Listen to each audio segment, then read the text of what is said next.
In my last YouTube video, I was telling you about my symptoms prior to my first flare-up of ulcerative colitis, and I should say my first and only flare-up. Going back as far as 10, 12, 15 years. In this video, we'll be approaching a much shorter course of time, namely the month after my first flare-up, the medication I was given and taking, and how I was coping and dealing with my ulcerative colitis at the same time that I was experiencing the effects of the medication. Now, I remember telling in the last video of how I'd been prescribed antibiotics, amoxicillin. That was the first thing I was prescribed after my flare-up. Now, I was weakened to the point where I could hardly eat anything, and considering that most, if not all, types of antibiotics require that you do take them with food, and I could only stomach about 2-3 bites of pizza, and no more than half a slice. My stomach revolted when I took my first dosage of amoxicillin, to the point where I had so much stomach pain, and of course I had pain down there as well, that I literally thought I was dying. I woke up next morning still alive and decided to keep the course going, having seemingly no other choice. Kept on with the amoxicillin. I was able to keep it down, even though I still had to run to the washroom. I was able to hold enough food that I wouldn't have stomach problems at the same time. After the course of 10 days and the prescription had been completed or completely taken, my family physician said that he was satisfied that I did not have any type of infection, and now he could put me on Prednisone. Now, Prednisone is just the same as prednisone. It just has this prefix APO in front of it, which means it's a generic form of prednisone. What's generic, in case you don't know? Think of the drugstore, where you'll see on the shelf a box of aspirin, which is acetylsalicylic acid.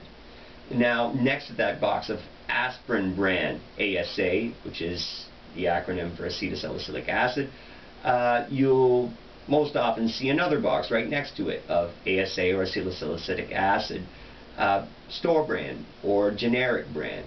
There's that word again, generic.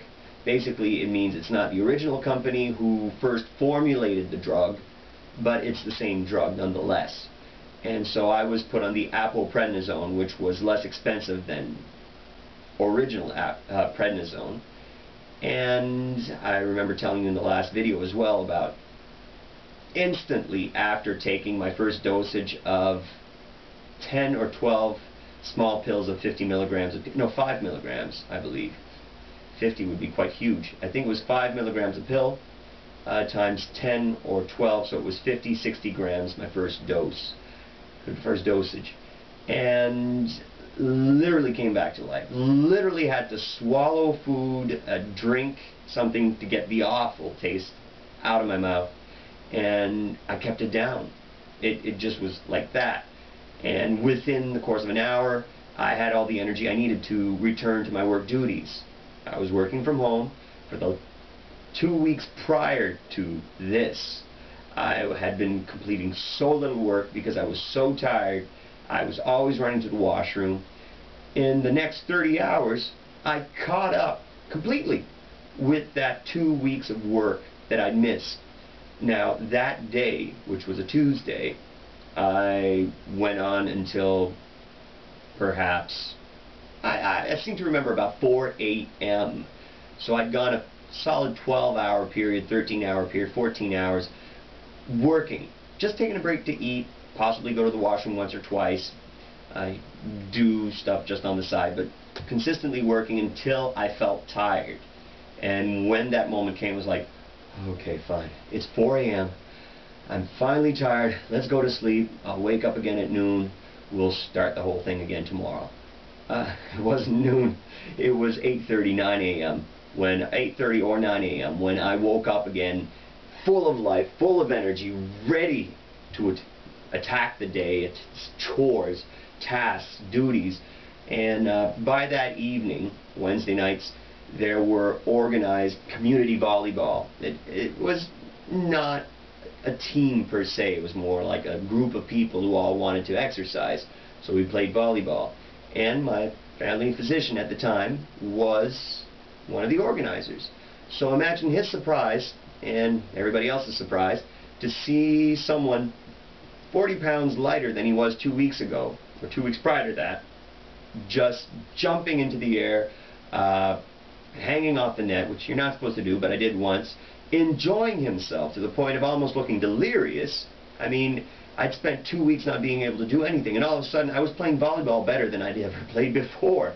So I was definitely feeling like I'd been given a transfusion from, let's say, God's blood or the higher power's blood, whatever you believe in. That life force was suddenly coursing through my veins, and I was just superhuman. That's exactly the feeling that I had, feeling superhuman. And later on in the evening, I got a call from my employer, who was my previous family physician. He chose to pass me on to another family physician when he became my employer. Question of conflict of interest, if you will. He was just asking me very cautiously at first, so how are you feeling? I immediately responded, I feel great, and I did this, and rattled off the whole list of what I'd been able to accomplish in the last 30 hours. I could hear it in his voice that he was surprised and a little bit stunned, maybe disbelieving. Just responded, well, maybe we should lower your dosage. And my answer immediately was, over my dead body. They weren't going to do that. My dosage was already being tapered off. We were not tapering it off right now. I was enjoying this to the fullest. And over the course of 2 weeks, I think the period was, I'd go down about 10 milligrams every 2 or 3 days until I ended up with 10 milligrams on my last few days. Now, when I saw my family physician, the volleyball family physician, I should say, not my employer, I pretty much insisted that we keep me on the prednisone. After all, I knew other people who had Crohn's or colitis who had stayed on prednisone for a rather long course. True, they were gaining weight, or sometimes they were seeing symptoms still, especially in the case of Crohn's. Well, colitis patients seem to be developing Crohn's, even on prednisone. My doctor basically told me that it was dangerous to keep me on the prednisone for the simple fact that, first and foremost, it masked symptoms of whatever disease or infection that I had. So I could have serious diseases or infections in my body and never notice it. And I could succumb to them without ever having a symptom. So begrudgingly, I accepted that my course was short-term, and that after that, I was going to take Asacol, which is, in principle, 5 molecules of acetylsalicylic acid, or ASA, aspirin, bind it together in a binder that was, you could get either a sulfuric binder, meaning sulfur was going into your body, which isn't very healthy, can cause side effects, but was a lot less expensive than the safer kind, which ended up costing about $400 a month. Pretty steep. And in the meanwhile, I told myself I'd be enjoying the prednisone as long as I was on it. My appetite was twice what it normally would have been even before my first flare-up. My mother was pretty much laughing at hearing me run in the door and say, "What are we eating? When is it going to be ready? I'm starved." Whereas usually she would have heard me say at the end of a meal, well, what I called the end of my meal with stuff left on my plate, "I'm done, just going to have dessert, I'm full." And it was about, I'd say 2 days before my dosage or my prescription for prednisone was done, that I started noticing I was going to the washroom a bit more regularly, whereas on prednisone my bowel movements had been quite, let's say, voluminous. Okay, I'll use crude language here. Big turds, alright? And I was starting to notice going to the washroom maybe 2 or 3 times a day, smaller movements, less compacted I should say. And 2 or 3 days after I'd done the prednisone, what I saw as the symptoms of ulcerative colitis were beginning to reappear. So begrudgingly, I started taking the Asacol,